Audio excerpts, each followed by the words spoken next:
మీ ఇంట్లో పెళ్లి సంబంధం కుదిరింది. మీ బంధువుల ఇంటికి ఆహ్వాన పత్రిక ఇవ్వడానికి వెళ్లారు. మీ బంధువుల ఆవిడ విధవరాలు. ఆవిడకి బొట్టు పెట్టి ఆహ్వాన పత్రిక ఇస్తున్నారా, లేదా గుమ్మానికి బొట్టు పెట్టి వచ్చేస్తున్నారా?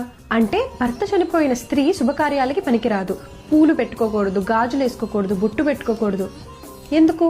మన వేదాలు ఎక్కడ భర్త చనిపోయిన స్త్రీని అమంగళి అని చెప్పలేదు.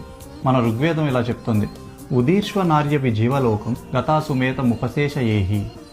ఓ నారి, చనిపోయిన నీ భర్త మృతదేహం దగ్గర పడి ఏడవడం ఆపు. బ్రతికున్న నీ పిల్లలు, నీ కుటుంబం కోసం మళ్ళీ జీవించడం మొదలుపెట్టు, లే అని చెప్తుంది.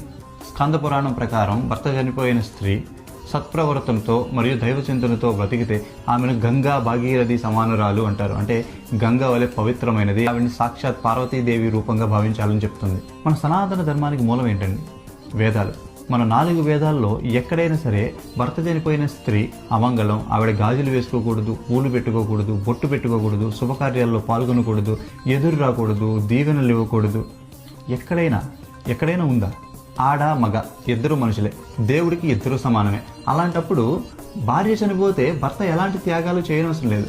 కానీ భర్త చనిపోతే ఆడవాళ్ళు మాత్రం తన సౌభాగ్యాన్ని వదిలేసేయాలి. బొట్టు పెట్టుకోకూడదు, గాజులు వేసుకోకూడదు, పూలు పెట్టుకోకూడదు. ఇవన్నీ ఎవరు చెప్పారు? దేవుడు చెప్పాడా? అంటే దేవుడు మగవాళ్ళని ఒకలాగా, ఆడవాళ్ళని ఇంకోలాగా చూస్తారా? అలా చూస్తే అసలు దేవుడు అవుతారా?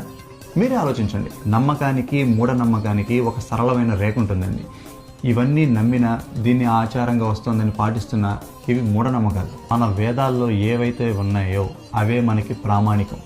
వేదాలలో లేనివి మనం పాటించాల్సిన అవసరం లేదు. ఇలాంటి మూఢనమ్మకాలను నమ్ముతూ పాటిస్తూ ఒక రకంగా మనమే మత మార్పులకి ఊతాన్నిస్తున్నామేమో ఎవరికి తెలుసు. మన ఇళ్లలో కూడా భర్త చనిపోయిన స్త్రీలు ఉంటారు. వాళ్ళు అందరిలాంటి మనుషులే. దేవుడు ఎక్కడ వ్యత్యాసం చూపిడండి. వాళ్ళు బొట్టు పెట్టుకోవచ్చు, పూలు పెట్టుకోవచ్చు, గాజులు వేసుకోవచ్చు. అంతేగాని మన మూఢనమ్మకాలని వాళ్ళపైన దయచేసి రుద్దొద్దు. దీనిపైన మీ అభిప్రాయం ఏంటో కామెంట్స్ లో చెప్పండి. జై శ్రీరామ్.